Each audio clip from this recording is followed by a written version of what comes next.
shot of all of our captains here. And here it is. Little Whip Warriors in the lead off the bat. Already you can see trades coming out now. A fun fact, the Infinity Blade wielder gets a bonus 100 health and shield, so he's sitting at the 200 mark. On top of that, Siphon is on. If you get an elimination, you get that 50 effective HP back over. That makes the Infinity Blade very hard to take down. They also get those big crescent move jumps to slam down. And as you can see going on the right-hand side of your screen, it is creative chaos all over the place. But now taking in with the Little Whip Warriors as they're able to clean it out, and Ninja's trying to rotate up top. Yeah, I'm sorry to break it to you, but the Llama Record was completely pushed off of their point. And now we have Ninja who's going in with the Infinity Blade. What a player to wield this one right here. Oh, he's getting pushed back. Notice how he doesn't even want to get eliminated. He wants to do as much damage as possible. But is that effective? I think you just kind of reset and you go, or you get up there and you start swinging. The 75 damage hit will be able to take it down, and the Llama Record Company establishes himself right back up. Now, what's going to be interesting to me is how the players utilize their building. You start with 50 wood, and then if you get an elimination, you get 25 wood directly into your inventory. So if you're able to kind of eliminate out and put pressure down, you can get some ridiculous builds, as we're already seeing on top of the Blue Hill. Yeah, this is actually a neck-and-neck race right here in the early game so far. Fish Fam, Chicken Champions, and Raven's Revenge are all trading spots at the moment.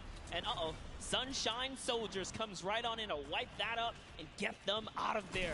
And nice job for Stewart. And look at the Cuddle Crew across the way, just now getting their first points because they've been contested the entire time, whereas Llama Record Company has only had one team coming up towards them. Another thing to note, let's talk about the loadouts here, Monster. What are they rocking?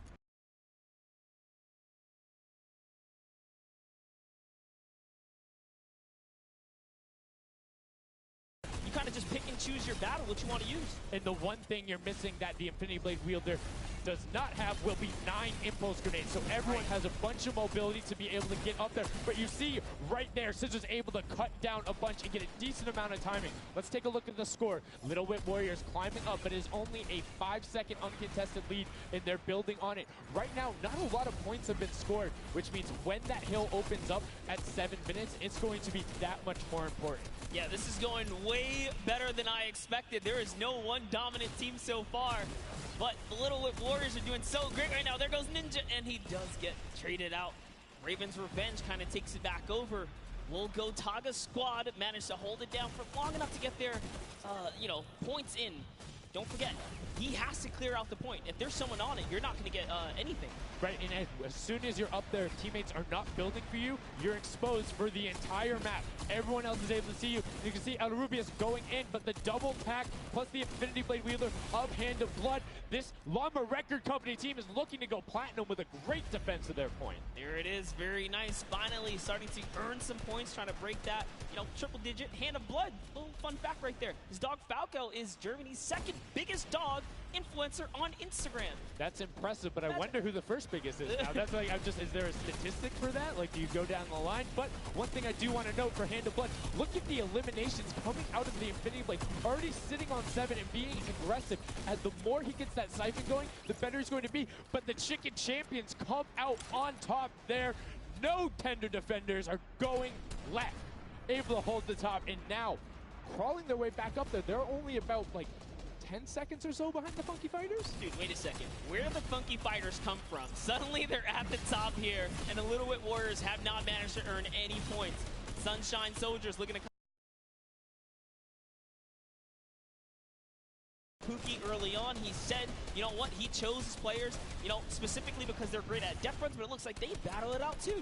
They're doing a very good job of making sure they go at the same time. You can see Tomoya here being patient, doing everything he can to try and find an outlet, but he doesn't want to commit before his teammates are there. He's waiting for Kutu. There they are. Kutu coming up with him as well, and the fight is on, but we switch back over to Scissors just chopping it down, but the Fish Fam is a sushi there as the retake happens. That is actually crazy. Watch him kind of wait there, prepare the ambush. His team comes up and they collapse on the point, and bye-bye Fish Fam. And notice they had enough mats to completely encircle the top, but the Infinity Blade will be able to come right out. So instead, Tomoya jumps straight up to just stall out a couple every seconds, because every second matters. As you see Kutu also on 8 elims right now. The sword players putting in work. We have a bit of a tie up top. Funky Fighters and Fish Fam. Llama Records so close as well. This is a close one for the run in the top 5 so far. And I like seeing the Funky Fighters using impulses out of spawn. You get 9 of them, so it's great to throw them off, to knock other people off the point, but use 3 to get a little faster. These guys are all very experienced, so they can use those little quick impulses to get themselves more efficient. As you see Zand go down, Suzu go down, Scissors go down right there as Lachlan is just cutting them apart. But Tomoya, again, the Funky Fighters come out on top with the Infinity Blades at least, so no points going over right now to the Cuddle Crew. Oh no, the Cuddle Crew does not have the Infinity Blade wielder here, so Clitex has to kind of hold it down for now and wait until the leader, the team captain, can get up to the top. If Lachlan gets there in time, he might be able to, but nope, they kind of lose their point of entry.